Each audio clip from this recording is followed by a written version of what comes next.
Hola, comunidad aglayana, el grupo de investigación La Crónica Brasileña y el grupo de extensión Aglaya Literaria presentan 10 de junho de 2017, dia da morte do meu pai. Crônica de António Lobo Antunes.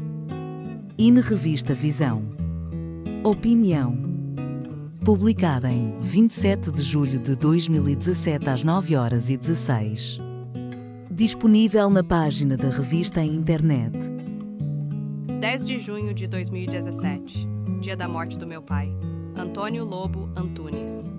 A escritora Gertrude Stein insistia com os jovens escritores americanos de quem era protectora, Hemingway, Fitzgerald, tantos outros, da importância que teria para eles viverem em Paris.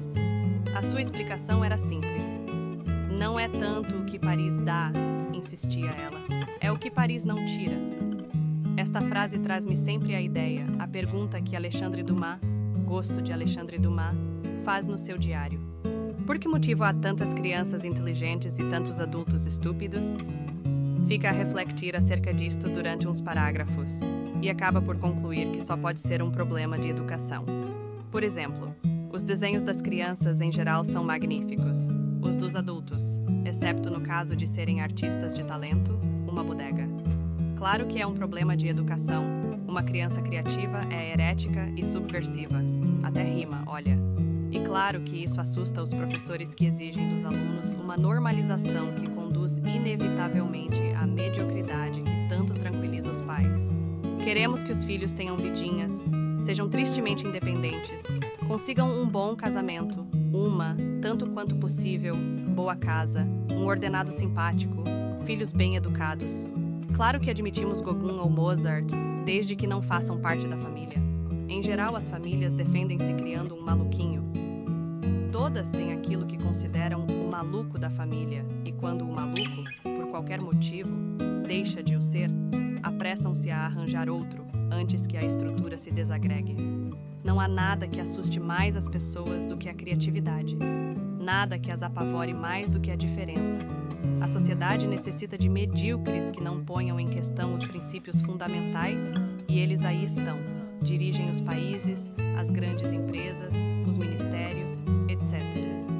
Eu ouço-os falar e pasmo não haver praticamente um único líder que não seja pateta, um único discurso que não seja um rol de lugares comuns.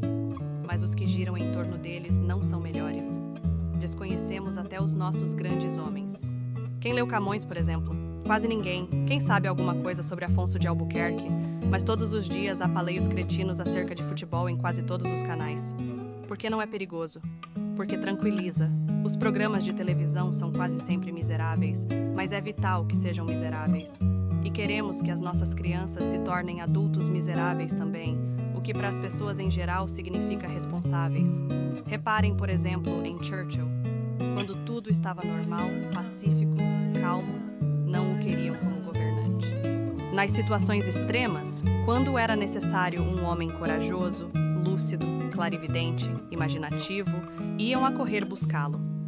Os homens excepcionais servem apenas para situações excepcionais, pois são os únicos capazes de as resolverem. Desaparece a situação excepcional e prescindimos deles. Gostamos dos idiotas porque não nos colocam em causa. Quanto às pessoas de alto nível, a sociedade descobriu uma forma espantosa de as neutralizar. Adoptou-as. Fez de Garrett e Camilo viscondes, como a Inglaterra adoptou Dickens. E pronto, ei-los na ordem, com alguns desvios que a gente perdoa porque são assim meio esquisitos. Sabes como ele é, coitado? Mas apesar disso, tem qualidades. Temos medo do novo, do diferente, do que incomoda o sossego. A criatividade foi sempre uma ameaça tremenda. E então entronizamos meios artistas, meios cientistas, meios escritores. Claro que há aqueles malucos como Picasso ou Miró, e necessitamos de os ter no zoológico do nosso espírito, embora entreguemos o nosso dinheiro a imbecis oportunistas a que chamamos gestores. E claro, os gestores gastam mais do que gerem, com o seu português horrível e a sua habilidade de vendedores ambulantes. Por quê? Porque nos sossegam. Salazar sossegava. De Gaulle, goste-se dele ou não, inquietava. Eu faria um único teste aos políticos, aos administradores, a essa gentinha. Um teste ao seu sentido de humor. Apontem-me um que o tenha. Um só. Uma criatura sem humor é um ser horrível.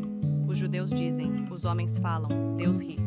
E lendo o que as pessoas dizem, ri-se de certeza às gargalhadas. E daí não sei. Voltando à pergunta de Dumas, por que é que há tantas crianças inteligentes e tantos adultos estúpidos? Não tenho a certeza de ser um problema de educação que mais não seja porque os educadores, coitados, não sabem distinguir entre ensino, aprendizagem e educação. A minha resposta a esta questão é outra.